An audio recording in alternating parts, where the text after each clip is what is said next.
In this video lesson, we're going to take a look at the real-time performance controls available in Reason Subtractor.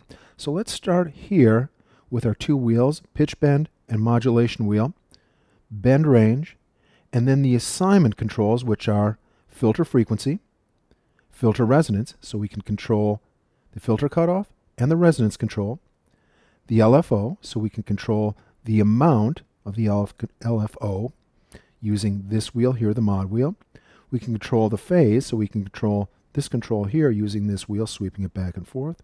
And we can also control FM, so this control here, instead of moving it manually, we can use the modulation wheel to do that for us in real time if we were playing, well, if we were recording something in our recording studio or playing this live on stage. Okay? All right, so let's go ahead and start from the top and work our way down. Filter frequency first, okay? Let me go ahead, and I think sometimes with filters, noise is the best thing to work with. So let me go ahead and I'll leave that right in the center. Play a sound. Let me raise my... Okay, good. All right, I'm going to go ahead and move my modulation wheel. And we're not going to hear anything. What I want to do is I want to hear this. So just like I move the modulation wheel, I want to open and close that filter. So as I move this to the right now it's in a center position, and we'll see how that center position works with sweeping it left or right. But right now if I sweep this to the right, now to even illustrate this more clearly, let me lower the initial cutoff point. Okay, now leave it right there, right about the 2 o'clock position. Let me lower it back a little. Notice even though I'm opening the mod wheel all the way, it's only letting this control here is kind of a restrictor plate, only letting the filter open up so much. Okay, now let's open up our guys, restrictor plate, as it were. And now you can see that the mod wheel opens up that filter as far as it can go. All right, let's go the other way. And for this one, I'm going to start with the filter at the top. And now, you can hear that when I swing it to the negative side, now as I open up the modulation wheel, or raise the modulation wheel, it actually lowers the filter cutoff. All right, so that's what the positive and negative settings on the amount control mean here. Let's do it with filter resonance. I think it'll be pretty evident again, but here. And let's go back to a sound here. Let's go to... Let's go ahead and... Nothing.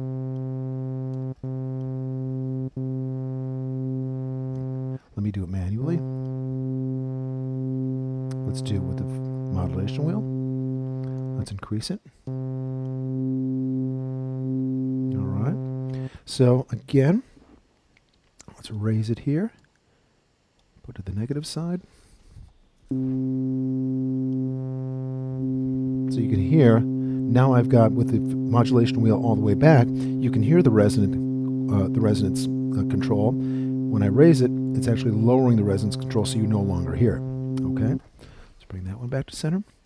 LFO, with this, we're going to use the LFO to modulate something. It could be oscillator 1 and 2, the pitch, the filter frequency. Could be FM. So let's see what happens here. All right? Let's give it some amount. Now, essentially, what this is controlling is it's controlling the amount. All right? So I'll put the control to there. And now we hear vibrato. Now, with LFO, negative settings won't change anything. Only positive settings will change it here. Okay? All right, let's go ahead and nothing. So instead of me moving the amount control, I'm going to let the modulation wheel do it. So a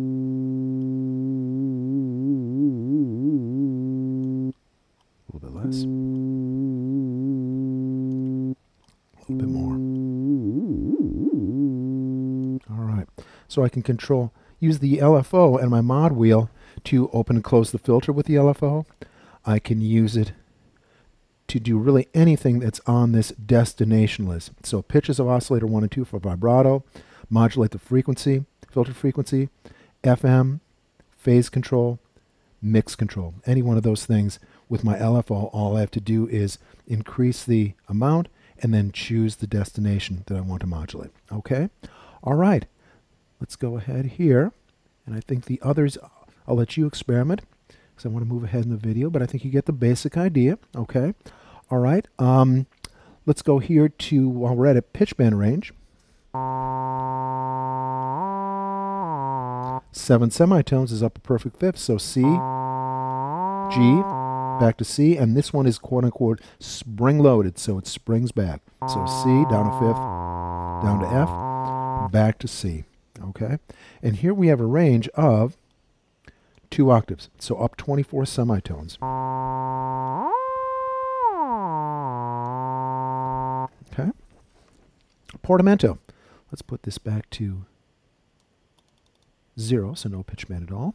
And now I'm going to play 2 notes, C, another C, back to C, back to C. Okay, let me turn down my resonance control here. And now I'm going to increase what's called portamento, sometimes called glide. So here's my first note. Hear a little bit of a glide between the notes. Let me put my polyphony down to 1, so monophonic. There, now you really hear it. So let's increase my portamento time. All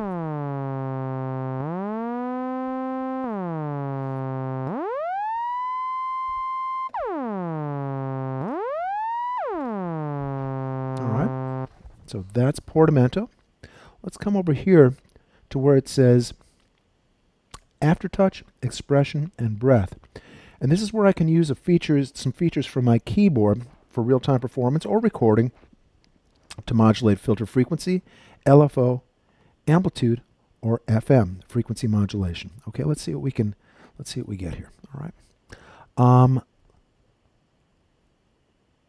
Aftertouch, just to show you what it is, I've got my MIDI monitor here.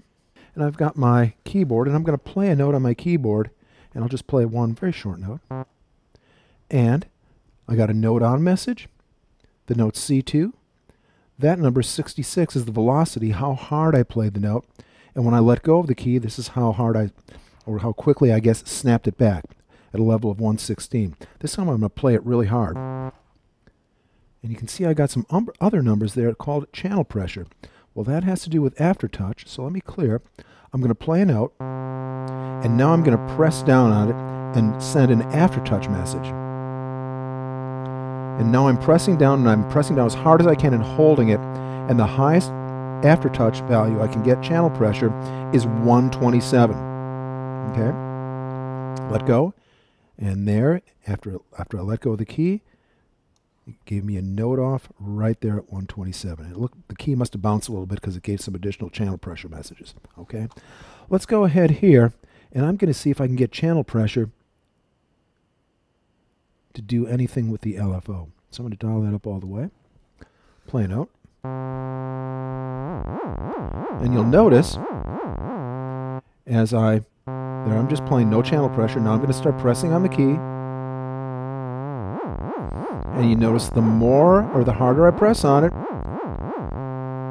the more this amount control increases in my LFO. So that's a way to use channel pressure in real-time performance to just press and hold a key and then add vibrato while you're holding the key or after you've pressed the key down. Okay?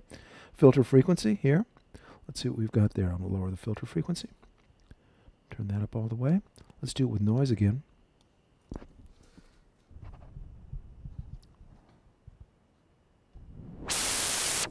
There, same thing. Here I'm pressing a key and holding. Let me, so you can hear it. There we go. And now I'm going to apply aftertouch. All right. So another fun thing to do with your real-time performance controls. Amplitude. Oh, let's go back to.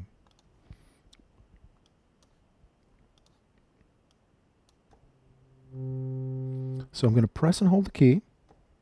Can't hear anything. I'm holding the key now. And now I'm going to increase the channel pressure. And it essentially, opens up this level control here. Let me dial that back a little. All right, now I'll apply pressure to the key, and you can hear it get louder, and then let it go back like that. So control amplitude, and finally frequency modulation. I'll have to turn on oscillator 2, put my mix all the way to the right. So instead of me going like that, now Aftertouch does that. Right.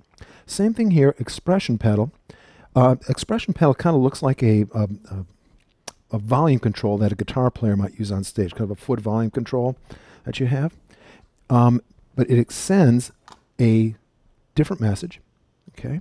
And I've got one here in my studio, right next to my keyboard, and I'll go ahead, let me clear, and I'll move the expression pedal. So I'll start all the way at the bottom, and its highest number down here, there we go, is 127. Now I'll move it back to the off position.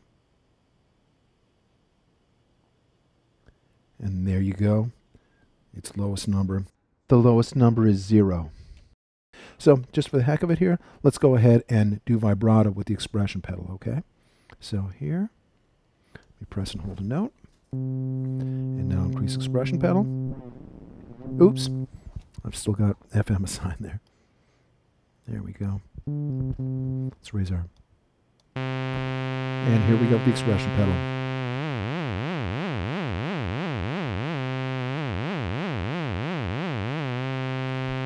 And you can see that it's mixing in some channel pressure messages as well, because I'm pressing down on the keyboard while I'm moving the expression pedal. So anyway, your real-time performance matrix here of all the things you can do to control the sound in real time, either while you're recording or perhaps at a live show if you're using your laptop as a sound source. Okay?